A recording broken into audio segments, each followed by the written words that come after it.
Hello, I'm Annie Musu, a certified EFT tapping master practitioner. I help women build confidence, set boundaries, and enjoy healthy relationships. Welcome to my podcast, Hush Your Mind, building a better relationship with yourself. On this show, I offer practical wisdom to help you clear fears, limiting beliefs, and trauma so that you can gracefully create a life you love. Welcome to episode 35 of my podcast, Hush Your Mind, building a better relationship with yourself.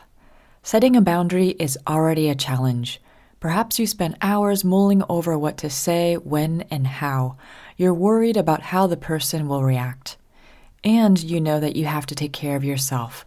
You have to speak up for yourself. Because if you don't, who will? So you finally find the courage to communicate your boundary in a kind yet firm way. Whew, done. Your heart is pounding.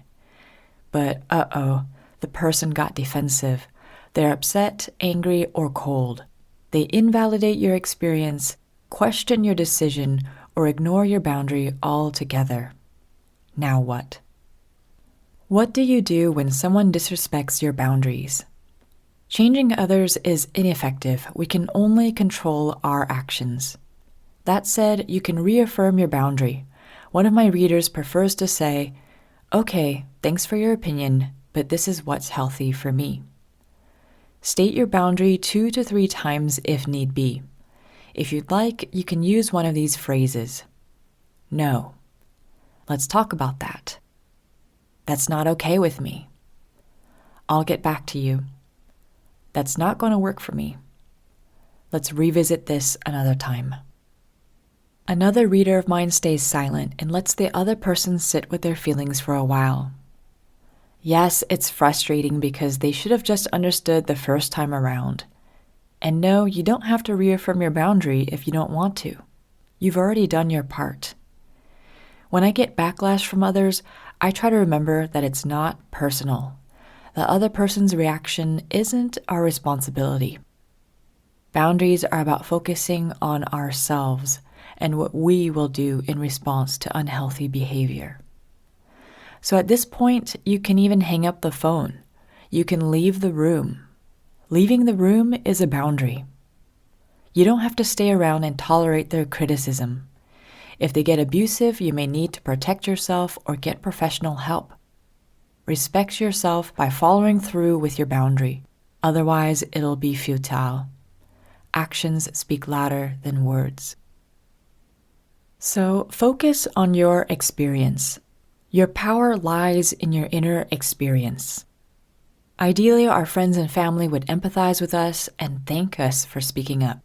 But if that doesn't happen, it's essential to validate our thoughts and emotions and give ourselves the support we're seeking. Contemplate these questions. What thoughts are racing in your mind? What stories are you telling yourself? What are you feeling right now? Where do you feel that emotion in your body? Then plug your answers into EFT tapping statements to acknowledge your experience and immediately release any related stress. For example, even though I can't believe they disrespected my boundary, I choose to accept myself. Even though no one ever listens to my needs, I choose to accept myself. Even though I feel hurt and angry in my chest, I choose to accept myself. Tap on each of these statements until you feel calmer. If you don't know how to tap or need a refresher, check out episode number 3. As you're tapping, you'll help your body switch from the stress response to the relaxation response, meaning you'll feel safe, grounded, and comforted. As a result, your amygdala, the part of your brain that manages the fight or flight response, won't control your actions. You'll slow down the automatic cycle of negative thoughts and activate your prefrontal cortex, the part of your brain that allows clear, rational thinking and empathy. When you show up for yourself in this way, you're soothing parts of yourself that may have felt disrespected for a long time. Perhaps your inner child or inner teen is finally receiving the support they need. Sometimes this emotional work brings painful memories to the surface. Other similar moments when you felt misunderstood and abandoned. Tap on those memories too.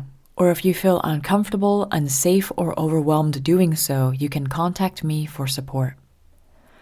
Present triggers are often opportunities to heal old wounds and reclaim your power. In conclusion, it's about honoring yourself. EFT tapping is a powerful tool to help us feel calm and grounded as we speak our truth. Having the best boundaries strategy won't be very helpful if our body, mind, and spirit aren't aligned.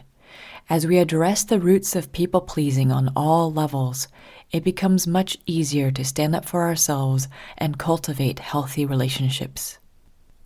If you're struggling with people disrespecting your boundaries, please know that it's not your fault. Setting and maintaining boundaries is a lifelong practice. We're all learning how to advocate for ourselves. And for those who have been doing this for a while, we deepen the lessons and enrich our understanding of who we are. Each time someone disrespects your boundaries, you can choose to reaffirm your limits, take care of yourself, validate your experience, and ultimately, recognize your own innate value. You deserve to be loved and respected as much as anyone else. Thank you so much for joining me in this episode of Hush Your Mind. Keep in touch with me by subscribing to my twice-a-month newsletter or following me on Insight Timer. And if you'd like some personalized support, book a free call at hushyourmind.com/coaching. The links are in the show notes. May you have the courage to love and accept yourself. Be well and take care.